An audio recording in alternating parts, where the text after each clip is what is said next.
بسم اللہ الرحمن الرحیم۔ دعا مانگنے کی فضیلت احادیث میں۔ حدیث شریف میں آیا ہے کہ رسول اللہ صلی اللہ علیہ وسلم نے ارشاد فرمایا کہ اللہ تعالیٰ کے یہاں دعا سے زیادہ اور کسی چیز کی وقت نہیں۔ ایک اور حدیث شریف میں آیا ہے کہ آپ حضرت صلی اللہ علیہ وسلم نے ارشاد فرمایا کہ جو شخص یہ چاہے کہ اللہ تعالیٰ اس کی دعا سختیوں اور مصیبتوں کے وقت قبول فرمائے، اس کو چاہیے کہ وہ فراخی اور خوشحالی میں بھی کثرت سے دعا مانگا کرے۔ سبحان اللہ۔ ایک اور حدیث میں آیا ہے کہ رسول اکرم صلی اللہ علیہ وسلم نے ارشاد فرمایا کہ دعا مومن کا ہتھیار ہے، دین کا ستون ہے اور آسمان و زمین کا نور ہے۔ دعا کے معنی پکارنے اور بلانے کے ہیں۔ مطلب یہ ہے کہ اپنی حاجت کے لیے اللہ تعالیٰ کو پکارا جائے تاکہ وہ اس ضرورت کو پوری کرے۔ اللہ تعالیٰ فرماتا ہے سورہ مومن، تم مجھے پکارو میں تمہاری دعا قبول کروں گا، اور فرمایا جب پکارنے والا مجھے پکارتا ہے تو میں اس کی پکار کو قبول کر لیتا ہوں۔ اللہ تعالیٰ دعا کرنے والے سے بہت خوش ہوتا ہے، دعا کرنے والے کی دعا قبول فرماتا ہے اور جو مانگتا ہے اس کو دیتا ہے، مگر یہ سب اسی وقت ہوگا جب کہ وہ دعا کے آداب و شرائط کو مد نظر رکھ کر اس کی پوری پابندی کرے، ورنہ قبولیت کی امید نہیں رکھنی چاہیے۔ دعا کرنے والا بیمار کی طرح ہوتا ہے۔ بیمار اگر تندرستی چاہتا ہے تو اس کے لیے دوا کے ساتھ پرہیز کرنا اور نقصان دینے والی چیزوں سے بچنا ضروری ہے۔ اگر دوا کرتا رہا اور پرہیز نہ کیا تو صحت یابی مشکل ہو جائے گی۔ اسی طرح دعا کرنے والا اگر چاہتا ہے کہ میری دعا قبول ہو تو اس کے لیے مندرجہ ذیل شرائط کی پابندی ضروری ہے۔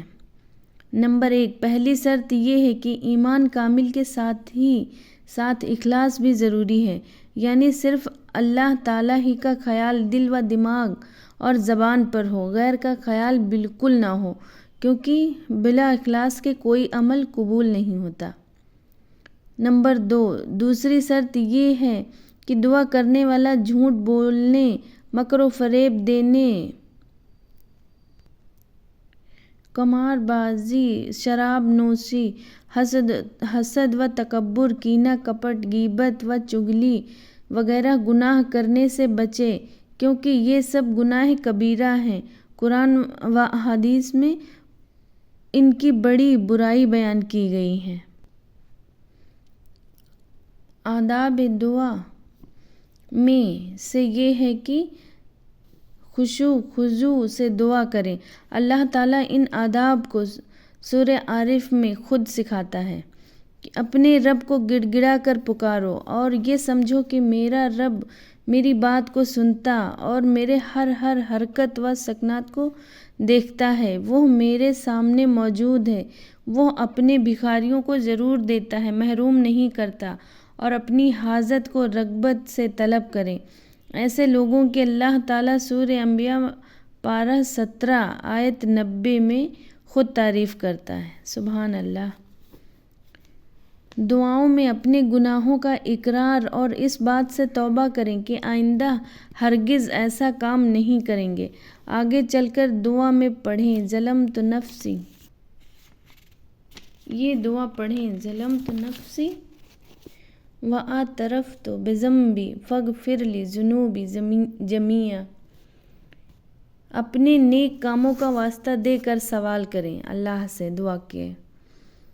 دعا سے پہلے وضو کرنا مستحب ہے اور وضو کرنے کے بعد 2 رکعت نفل نماز پڑھیں۔ ارشاد نبوی ہے کہ جس نے اچھی طرح وضو کر کے 2 رکعت نماز پڑھی پھر اپنے رب سے دعا کی تو اس کی دعا اویر سویر ضرور قبول ہوگی۔ دعا کرتے وقت قبلہ کی طرف رخ کیجیے، کیونکہ شریعت نے نماز کا رخ اسی کو بتایا ہے۔ رسول اللہ صلی اللہ علیہ وسلم دعا کرتے وقت قبلہ کی طرف رخ کرتے تھے۔ دعا کرنے سے پہلے اللہ تعالیٰ کی تعریف کیجیے، پھر رسول اللہ صلی اللہ علیہ وسلم پر درود بھیجیے، پھر دعا کر کے اللہ تعالیٰ کی تعریف اور نبی کریم صلی اللہ علیہ وسلم پر درود بھیج کر ختم کیجیے، یعنی دعا سے پہلے حمد و صلوات ہونی چاہیے۔ نمبر 7، دونوں ہاتھ کشادہ کر کے چہرے اور دونوں مونہوں کے مقابلہ میں اٹھا کر دعا مانگیں۔ نمبر 8، دعا سے فراغت کے بعد دونوں ہاتھوں کو چہرے پر پھیرنا چاہیے۔ نمبر 9، دعا استغفار 3 بار کرو۔ رسول اللہ صلی اللہ علیہ وسلم 3 بار دعا فرماتے تھے۔ نمبر 10، دعا میں جلدی نہیں کرنی چاہیے، جب تک دعا قبول نہ ہو دعا کرتے جاؤ اور پھر نہ کہو کہ اتنے دنوں سے دعا کر رہا ہوں قبول نہیں ہوتی۔ ہاں، یہ گناہ ہے کہ بس دعا میں جلدی نہیں کرنی چاہیے، بس اللہ سے مانگتے رہو، دینے والا میرا رب ہے۔ اور کبھی بھی دعا مانگ کے یہ نہیں کہنا چاہیے کہ میں اتنے دنوں سے یہ دعا کر رہا ہوں یا اتنے دنوں سے اللہ سے مانگ رہا ہوں، اللہ نہیں دے رہا، اللہ نہیں دے رہا۔ اللہ ہر حال میں دینے والا ہے، وہ قبول کرتا ہے اور اس کی مرضی، وہ جو دعا جب چاہے قبول کرے، وہ پر اس کو قبول ضرور کرتا ہے۔ کچھ دعائیں زمین میں ہی قبول ہو جاتی ہیں اور کچھ دعائیں جو اللہ نہیں قبول کرتا، یہاں اس کے بدلے وہ آپ کو آخرت میں اجر، بہت بڑا اس کا اجر دے گا۔